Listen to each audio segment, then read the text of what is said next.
Welcome, everyone. My guest today is Lead Analyst Logan Mohtashami to talk about the next Fed chair, inflation, and purchase apps. First, I want to thank our sponsor, Trust and Will, for making this episode possible. Logan, welcome back to the podcast. It is wonderful to be here. Friday, DC, about to leave to go back home. And very fitting because today we're going to talk about the next Fed chairman, because now that we're in October, November timeframe, this is the time where I thought the announcement will be made. So it can happen anytime. I don't know if by the time this comes out on Monday, it'll be the case, but we should anticipate a new Fed chairman to be out anytime in the next few weeks. Okay, so who are the potential frontrunners in your opinion? So Secretary Treasury Bessent said it's now down to 5, right? So I think that maybe 16 was the highest at one point. Of course, my pick, who I would like to see, is Chris Waller. He's actually the DC Fed chair. Michelle Bowman, so both those two are Team Logan, labor over inflation. And then there's Kevin Warsh, hashtag never Kevin Warsh. That's the person we don't want. And Kevin Hassett, who is the head of the Economic Council, and also Rick Reeder, who's a bond fund. I don't know how he got in there, but he probably talked to a few people to get on the list. But in any case, the last 5 people are actually very dovish, right? So it will be the end. As soon as they pick someone, then Jerome Powell's value starts to diminish over time, because whoever the Fed chairman is, whatever language he says will be kind of the ringleader of the next Fed chair going out in the future. So you're saying no matter who they pick, they're all dovish? They're all going to be more dovish than Powell. Okay. Now, part of me says, Christopher Waller would be the great pick, but knowing Trump, Kevin Hassett, just because Hassett works for him, knowing that this could have all been like a charade, just a pony show. He could have always picked Kevin Hassett. He always wanted somebody but he wanted to make the process look good. So I would say, Waller or Kevin Hassett. But knowing how Trump operates, he'd probably want Kevin Hassett in there. Interesting. Okay, so from your perspective, if one of them starts, what happens to Powell on that day? I mean, he's still ahead. I think it's not so much what happens to Powell. I just think that whenever you name a new Fed chair a little bit early, and we're in a very unique situation with monetary policy, of course, of all this stuff that's been going on, it's going to be forward guidance on kind of what to talk about, but also the Fed chair has to get everyone on board, right? This is why I like a Christopher Waller more than a Kevin Hassett.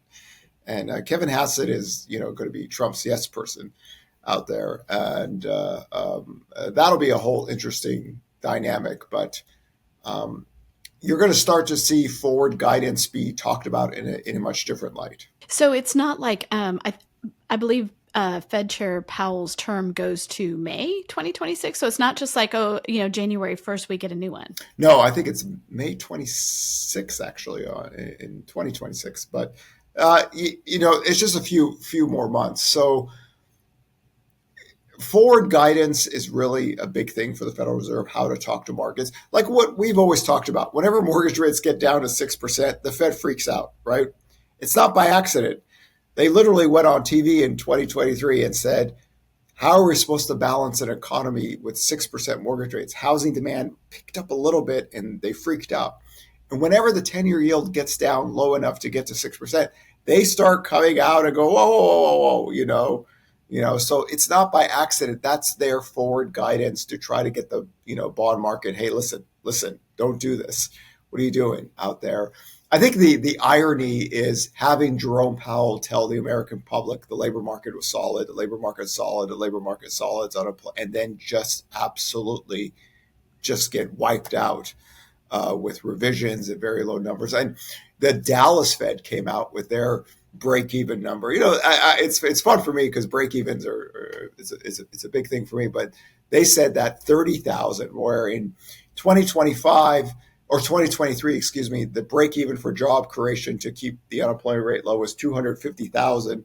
Now it's down to 30,000. But one of the things I'll always remember about this cycle is Jerome Powell went on TV and basically said zero job growth is acceptable, right? Whew. That 0 to 50K level. I never thought in my life I would actually see a Fed chairman actually use the zero number out there. And that's all it's going to change. So it really depends on can whoever the next Fed chairman get enough of the more hawkish people on board to maybe change the direction of Fed policy, depending on what the economic data comes up with. Okay, so interesting week to not have any, government data again. Let's talk about inflation data, which we would normally be getting when? So this podcast is on Monday morning. This would be inflation week, but we have a very, very interesting thing happen. There was a headline that they required the BLS people to come back. I don't know if it's true or not. I assume it is true because a lot of people brought it out, that they want the CPI inflation data to come out. And I was thinking about this, that what if they know the report is good, meaning that the growth rate of inflation wasn't as hot, and the Fed meeting is going to come up, and they just wanted to get that out there. So the 10-year yield is, last time I checked, was 4.11, ticked down just a little bit, but that'll be interesting to see if we do get the CPI report. I don't know if they value the PPI inflation as much as the CPI, but we might get inflation data if that's the case, even though the government is shut down. Okay, so what would they, what do they expect? What would be good inflation data from their perspective? It's just the growth rate of inflation not hitting estimates or slowing down on a month-to-month basis. What the Federal Reserve wanted to see is the month-to-month data being at 0.2%. Okay. Right? And it's interesting because some people thought that, because they saw COVID inflation and they saw inflation skyrocket, that's pandemic inflation, right? And without a global pandemic, you don't get inflation data like that. It goes straight vertical and just shoot right down. Just shortages, right? The supply chains weren't working or anything. So it wasn't because the Fed raised rates and the growth rate of inflation fell down because of it. As soon as you get supply working natural, what do we always say, Sarah? The best way to deal with inflation is supply. So when you get supply chains working and you got a very elevated level of inflation, I think the growth rate peak was around 9%, naturally it will come down, right? So the Fed didn't need to really hike rates to 5.5% to make that happen. But the Fed was just targeting 3% inflation. If you go back all the way to 1910, like the average inflation rate is like 3.3%. So I'm assuming that if this is the case, that the growth rate of inflation on a month-to-month basis is slow enough to where they would warrant getting some people out to give the report out, because we're getting to you get the last two Fed meetings and two rate cuts in, and then you get maybe the announcement of your new Fed chairman. And then you say, hey, listen, this is where the growth rate of inflation and monetary policy is too tight. We're not building homes because monetary, but you could get all this in a very short amount of time. This is why I'm always thinking about it. It's October, it's November timeframe. The Fed chairman, the growth rate of inflation falling, hit Powell one more time, before the next Fed meeting. So we'll see if that's the case. But a lot of people were speculating that the inflation report was positive, meaning that the growth rate wasn't as fast as people thought. And with the CPI inflation, it's because so much of it is rent, you could really get some movement on that, because that index has the potential to have like a month or two where it really brings the whole report down. So, if you're sitting out there going, what does that mean for mortgage rates? It feels like that could mean mortgage rates could tick down a little bit with all this info. It could tick down, but again, we're already at levels to where so much is already priced in. So I wonder if this is more or less just get a punch Powell in the ribs one more time before the next Fed meeting, out there. And again, it's not the growth rate of inflation that brought rates down; it's the labor market. We had inflation go from 9% down to 2%. We didn't have rates go down with that, right? Because monetary policy, 65 to 75% of where the 10-year yield and 30-year mortgage can range is monetary policy. Then you add the spreads to it. So it'll be interesting to see, because we have the Fed chairman that could be announced anytime soon, and then the Fed meeting and everything. And Stephen Myron is also now part of the Fed board out there. And boy, it's get the popcorn out, man. It's the last few months of the year is going to be crazy. And then, my God, 2026, Lord have mercy. Woo! That's going to be a show. What is your thing? You always used to say the last half of 2025 is going to be lit. Yes. From July 1st, we always said the last 6 months of, or the second half of 2025 is going to be lit with popcorn because of the Fed and everything and tariffs and all this stuff. And we still have to hear the court cases of the tariffs are gone. So it's not boring, It's not boring. It's not like Sleepy Joe out there. There's something out there happening every day. Well, and I think, the Supreme Court pushing the date that they're going to rule on the whole Lisa Cook thing to January, Ellie, it gives a little calm period in here between here and there to just be like, okay, nothing's going to happen on that front, at least. I think in some ways that could be good, right? A little bit of calm. The Lisa Cook thing is, to me, it's not as important as people think it is, because she was dovish.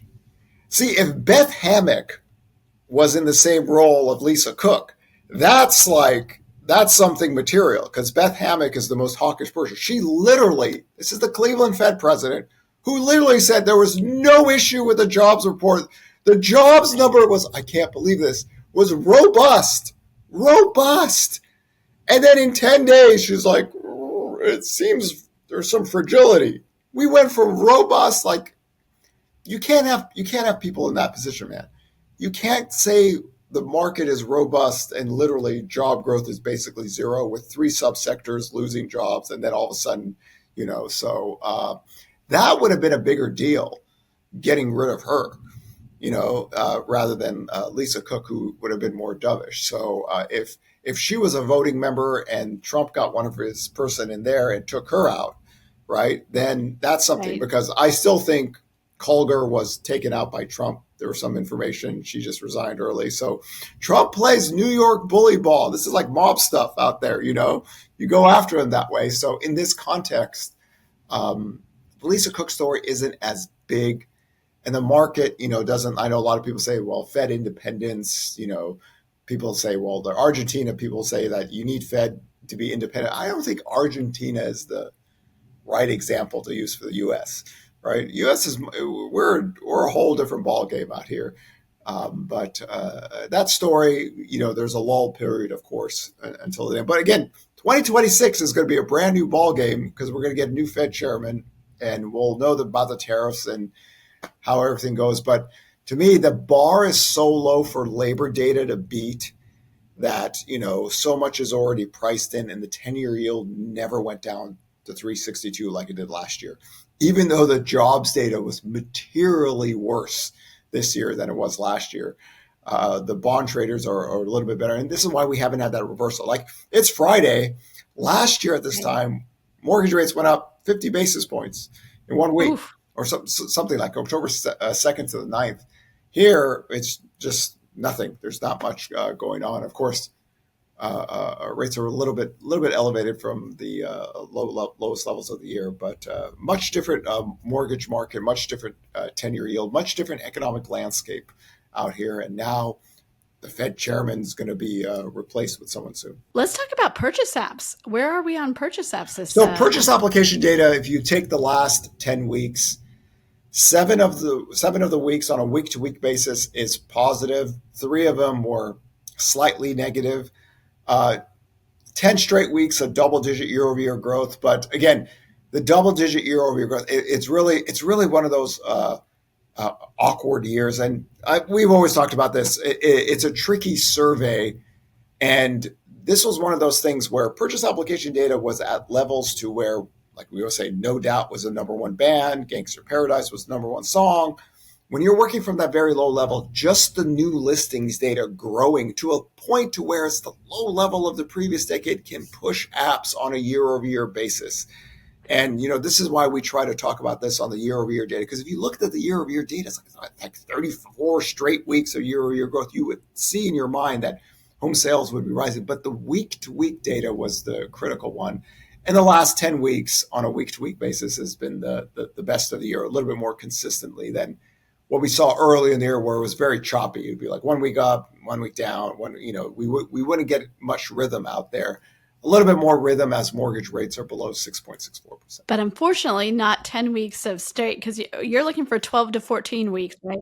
I don't need 12 to 14 straight weeks of positive weekly data. I need about 12 to 14 weeks spread out that are positive on a week-to-week basis. Like, for example, last year, out of an 18-week period, we had 12 positive, 5 negatives, 1 flat on a week-to-week basis. Once that's in, I said, okay, we're good. The problem with last year is that the year-over-year data was mostly negative until October. And so people thought home sales were falling. And I was like, no. It's gone. Our forward-looking data got better. Our weekly pending sales data got better. We broke through that. We got a couple 100,000 home sales working from a low bar. And that, I think, shocked people because they naturally think the year-over-year data is a trigger. Here's the opposite case. The year-over-year data looks really good, but the week-to-week wasn't. But recently, pending home sales are up, existing home sales are up, new home sales. Everything kind of flowed with that. And hopefully we did a good enough job to try to get that to make sense, because the last 2 years have been very confusing with purchase apps. They really have. Well, and to see, okay, 30 to 60 to 90 days out from that, what is it going to look like? You have to know what they're doing. Yeah. So always the reason I always say purchase apps looks out 30 to 90 days is because when you fill out an application, that doesn't mean you go buy a house right away and you start that 12 to 15 business days to close a transaction. It might take you even 5 months. You might have to go out and fill another application again because your credit data is too old. So usually, going back in history, if you look at purchase apps and existing home sales, they typically trend together. Very good. It's a very good model, but it's usually 30 to 90 days out. This year was very unique. We went from the 1990s back to 2014 levels in a very short amount of time. So it confused a lot of people, but we try to keep everyone at bay. That's why the tracker is very useful in terms of looking at multiple demand sets out there. What's great about the tracker is you're looking at data that's not government data. Mostly. It's not government data. No, it's live, fresh, weekly data. And again, this is the third year now. Late 2022, the forward-looking data got better, and we're making videos and saying, listen, it's going to take 6 months for everyone to realize home prices are going to be down 20%. Last year, the forward-looking data got better, and we're people are still thinking home prices are going to be down 5 to 10% this year because they don't have a working model. And this year, because inventory, the percentage was higher, everybody went into the complete doom porn, right, rants, and then all of a sudden, we talked about this mid-June, something's changing here. Let's keep an eye on it. June, then July, something's changing here. And then August, oh boy, everyone's going to be back. And now that we're, in October, there's more people that are, hey, wait a second, something happened. So you always want to test your model with live data, but you want to show people. And then what it does is it effectively takes away the doomers, because they have no working models. They're just throwing stuff up in the air and everything. But I'm going to die with this period, from 2020, end of 2022 to 2025, because a lot of people say prices follow volume. You had the biggest crash in home sales ever. Nominal home prices are going to decline 20 to 30%. It might take 2 decades to get back to all-time highs, whatever it is. And we tested it in death. In death, they will never be able to take this away. We got them all. And in the afterlife, like we've always said, this group, no eyes, no tongue, no ears, will walk into the abyss screaming about the Fed's balance sheet until whatever eternity they go into. but we did it, right? We did it, and we showed everyone. It wasn't just a COVID-19 recovery model on April 7th, 2020. We took this hectic time and we showed how a live working model worked. This is why you get name, face, 5 years price forecast, working model, explain live so people could visually see they can't do it. They can't do it. That's why we have you, because you can do it, and you've been right so often. Logan, thank you so much for being with me. I wonder, anytime we do this on a Friday, I'm like, what is going to happen between here and Monday? We have no idea. I mean, anything could happen, but if it does, we'll write something up. So we'll get it that way. Thank you so much.